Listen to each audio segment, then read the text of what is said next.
Cautious, hungover, only anger kept me going. I can't tell reality from dream anymore, but it seems I have an imaginary editor to help me. She's an old woman. Rose took a day from me. I had less than 12 hours left to meet the kidnapper. All I could do was get Barry into the car, work something out once I got on the road. Welcome to the Oh Dear Diner. What can I get you today? Coffee? I couldn't work up much hate for Rose. Something had used her to get to me and left its mark. First refill is free. Milk and sugar on the counter there. Would you like to hear today's specials? Thank you. A nice day. Come back soon.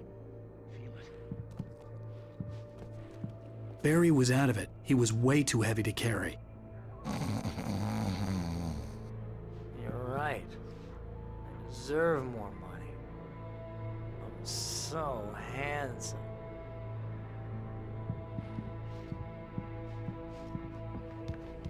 My gun and flashlight were gone.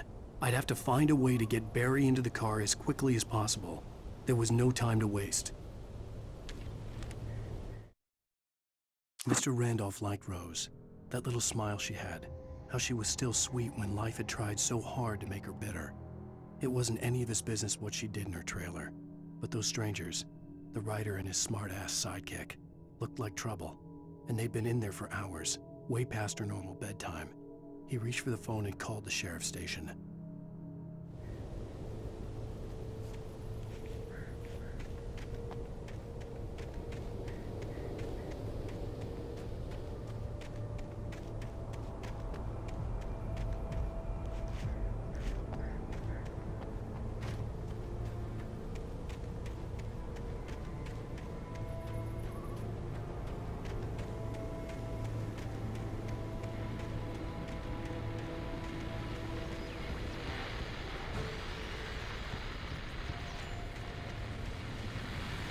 I just stepped outside to catch a breath of fresh air. Let me tell you, the weather's getting heavy. Nights like this make me especially glad I'm here talking to you and not home in bed. Once the weather takes a turn like this, I can't sleep at all. It's all tangled bed sheets and dark thoughts, punctuated by the occasional plunge into nightmare. Is it just me? Well, perhaps it is. But I hope I can make the night a little bit easier to get through. Caller, you're on KBF FM. Hey, Pat, it's Walt Snyder. What's on your mind, Walt? Well, I ain't the way you are, but, I can't sleep either, you know? I just been staring out the window here, trying to make sense of it all, but, I ain't been drinking either, you know? Well, you sound like a man with a problem, Walt. I had argument with Danny. You know Danny, and, then I got in trouble with the law, you know, and, I'm just, well... I heard something like that, Walt. Yeah, well, you know, Danny's my best friend, and, they let me on bail today. And now I'm just alone here at the window, you know, waiting. Man, and there's something in the air tonight, man. I was just outside looking up at the sky above our broadcast tower thinking the same thing. What are you waiting for, Walt? I don't know. You know, something's gonna happen. You know, I think I better go. Well, Walt, maybe... No, thanks, Pat. Well, good luck to you, Walt. Hang in there. Let's take a little break, folks. This weather's really something else, huh? How can I be sure you will walk away? Why'd you look in that show?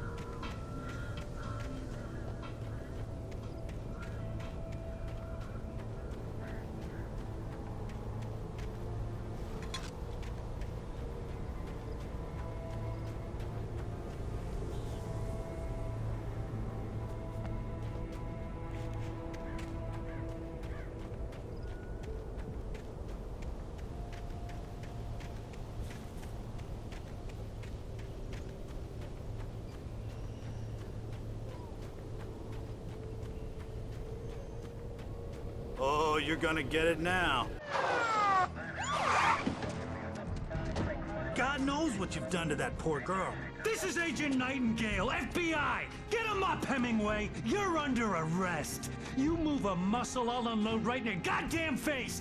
Stay right where you are, Spillane!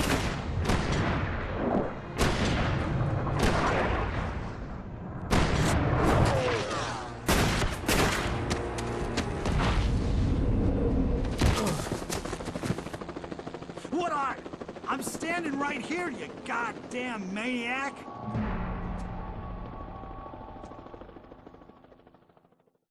I hated to leave Barry behind, but there was no way I'd miss my appointment with the kidnapper. Give it up, Mr. Wake! Come on! Take it easy on him! Get after him! Don't let him get away!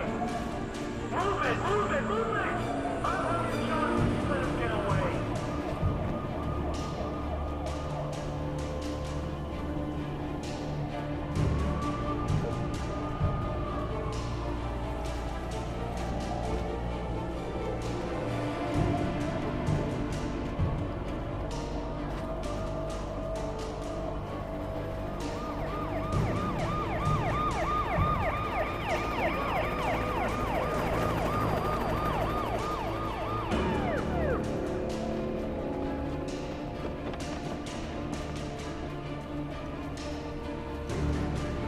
There he is! Freeze!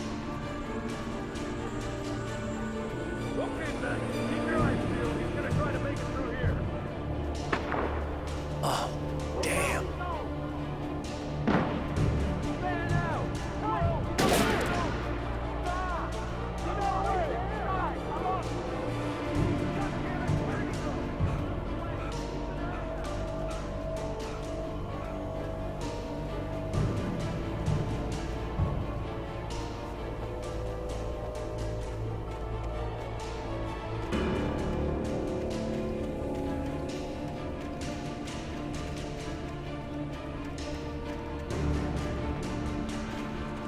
Gone!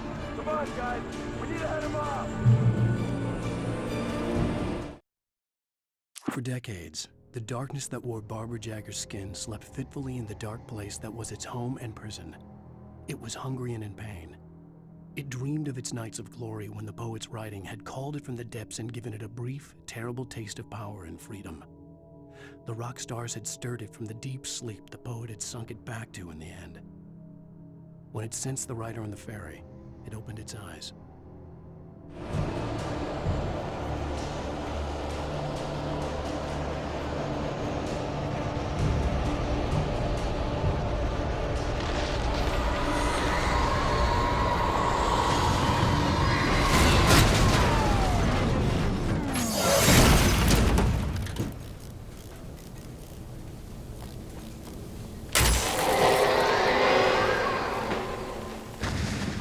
Come in, Agent Nightingale. This is Sheriff Breaker. Over. Nightingale, over. What on earth is going on? My deputies tell me he fired at Wade and he didn't have a gun. You almost hit a civilian instead. Over. Sheriff, Wake's running. I'm giving chase. I don't have time for this. Well, make the time. Can't just go shooting at people in my town. Over. I'm a federal agent pursuing a fugitive. You want to discuss my methods, Sheriff? Make an appointment. Over. You stay right where you are, Agent Nightingale. I'm on my way. Out.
This horror was everywhere I went, circling me. The cops didn't stand a chance. They were after a writer, not a monster.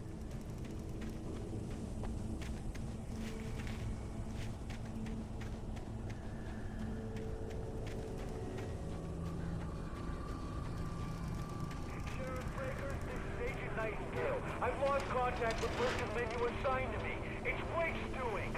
Wait, are you seriously telling me that geek writer just took out my deputies? Are you kidding? I mean, have you seen this guy? He wears a tweed jacket. Over. He's the guy we're chasing. If it's not him, who then? Bigfoot? Over. I don't know yet, but I'm not in the habit of jumping to conclusions. That tends to come back and bite you in the ass. Out.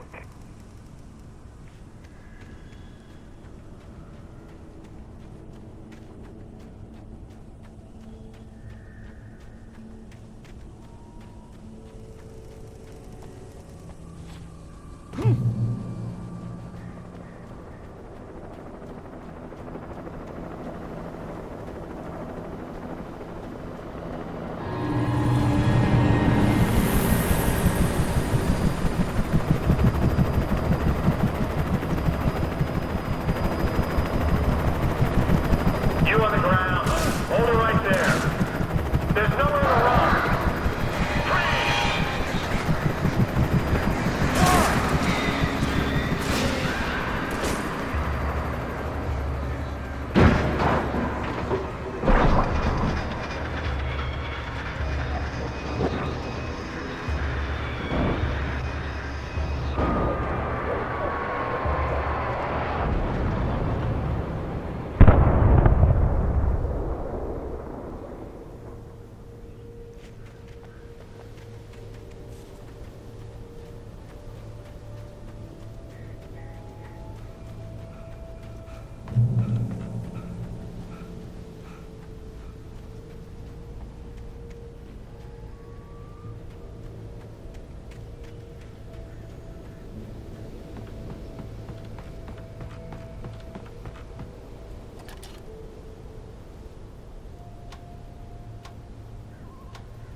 This is James. Mulligan, Thornton, come in. Over.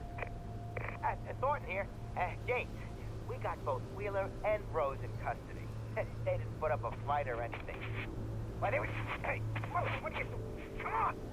Sit down and give me that. Jane, Mulligan here. Over. Go ahead, Mulligan. Over. We got Wheeler and Rose here. Wheeler's drunk or hopped up on something. Speaking of which, that Fed had a pretty distinctive whiff of Otis Scotch about him, if you know what I mean. Over. I don't have anything on that, Deputy Mulligan. Over. Well, whatever. Anyway, Rose is just being plain weird here. You better get Doc in to take a look at both. Over. Gotcha. You better get them here quickly. The, Fed's gonna want to interview Wheeler. Over. Oh, yeah, I'll bet he does. Looks like they have a lot in common. Mulligan out.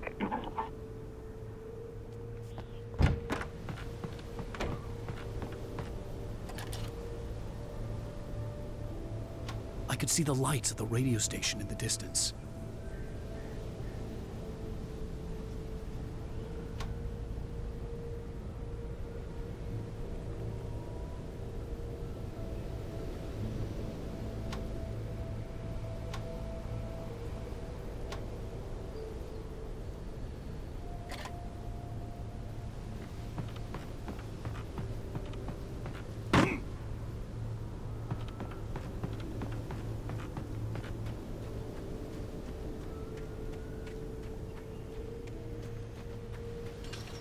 I imagined that the broadcast tower in the distance was part of the local radio station. Maine seemed like a decent guy, Perhaps he could give me directions to the coal mine.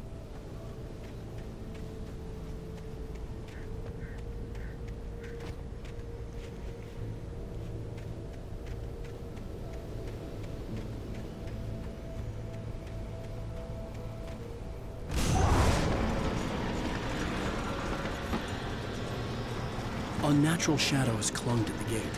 The darkness that was after me was trying to stop me. I wouldn't get through without a light.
It took me a moment to recognize the flashbang grenades.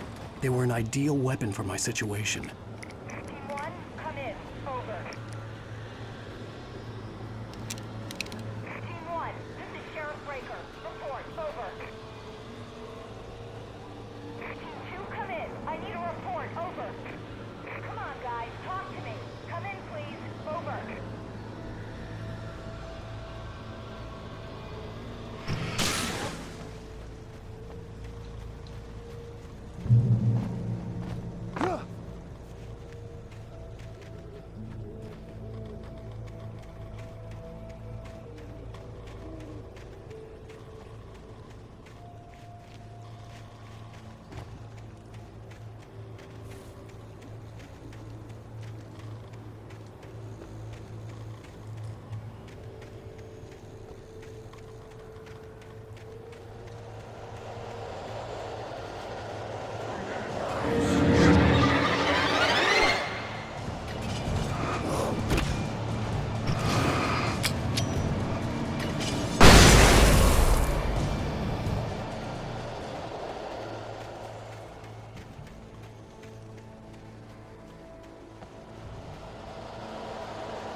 And here's another call. You're on KBFFM with Pat Maine. It's Milt Peabody, Pat. What's on your mind, Milt? Well, I live near the trailer park, Pat, and there's a big ruckus going on over there. Well, that's just up the road from me, too. What's going on, do you know? I don't know, but there's a bunch of police cars there, lots of sirens, a helicopter buzzing around, and I think I heard some gunshots. Gunshots? Yes, sir, like from a pistol. So can you find out what's going on? Because it's just next door and they're popping off guns there. They're still shooting? No, it was maybe 10, 15 minutes ago. It sounds serious, Pat. I'm telling you, it don't sound like no party. Well, I'm certainly going to give the station a call, Milt. Okay. You'll hear it here as soon as I hear from them. Okay, thanks.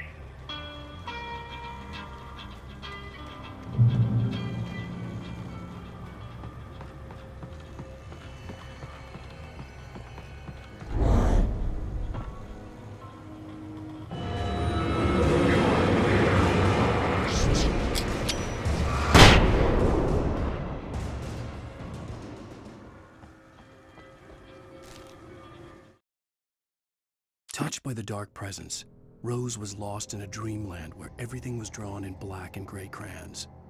The old lady had promised her that all her wishes would come true. She would be Alan Wake's muse. She was smiling so hard it hurt her face. She crushed a bottle full of sleeping pills into the coffee. Deep down inside, she was screaming in terror.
I hope Maine could lend me a car to get to the coal mine. It's Lorna Miles. Oh, why, hello, Lorna. What do you have for us? No, I just don't see why the cops found it when you dream about it.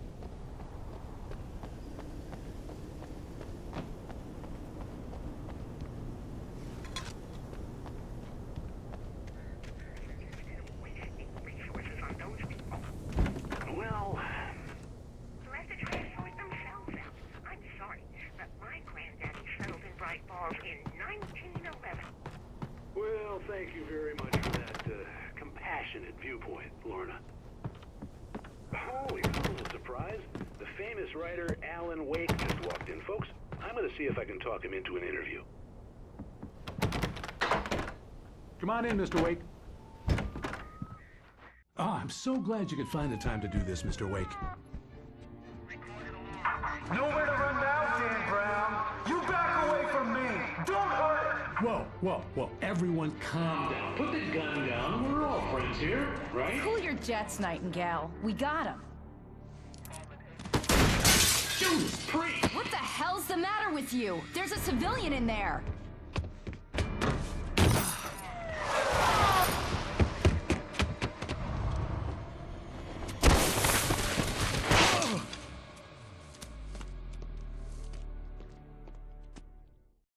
I'll get you yet, even if it kills me. You hear me?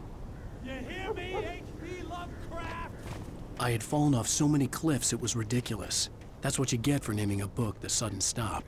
It was probably good I hadn't had the chance to tell Maine where I was going. I'd have to lose the cops and find my own way to the mine.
Danny had stepped out, but what stumbled back in was something else. Something alien.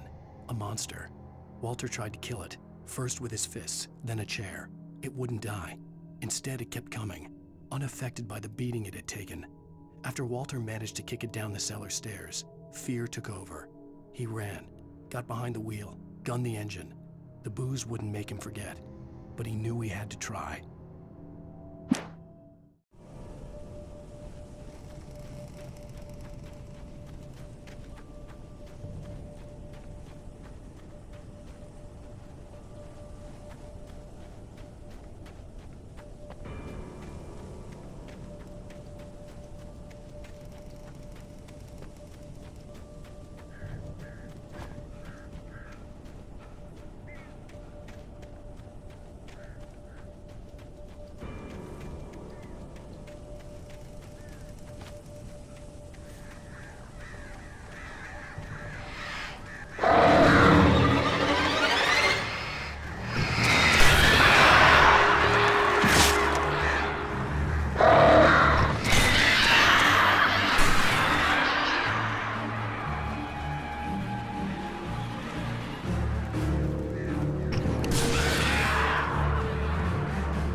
There was no sensible reason for the power company work lights to be here.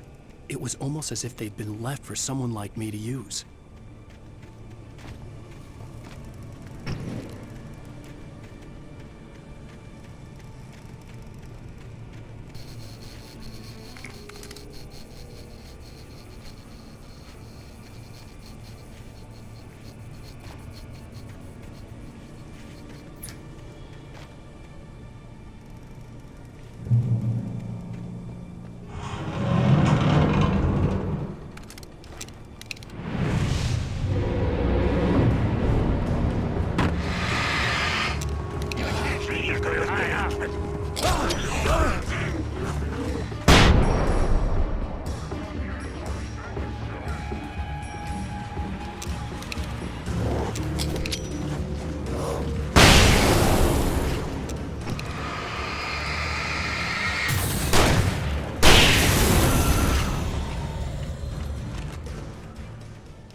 The bulldozer's engine roared to life. Mud and rocks flew as it fought for traction.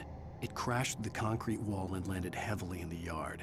If it were an animal, it would have shaken its head after the impact, fixed its eyes on me, and charged. Of course, it had no head, nor eyes. Shadows crawled on its form, twisting it into a monster. Then, it came for me.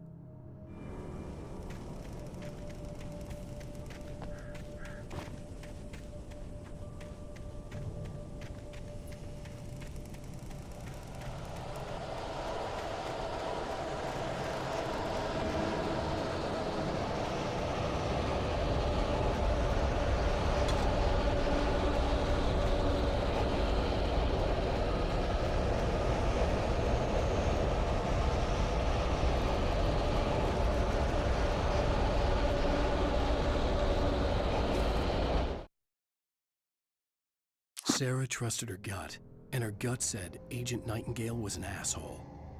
He felt wrong, and it wasn't just the smell of stale booze. It was in the way he flashed his badge, pulled rank, the look in his eyes when he wanted answers. Where was Alan Wake? What was this about an accident? Where was his wife? And most importantly, why did she let Wake go? He wouldn't answer her questions. Federal business was all he'd say.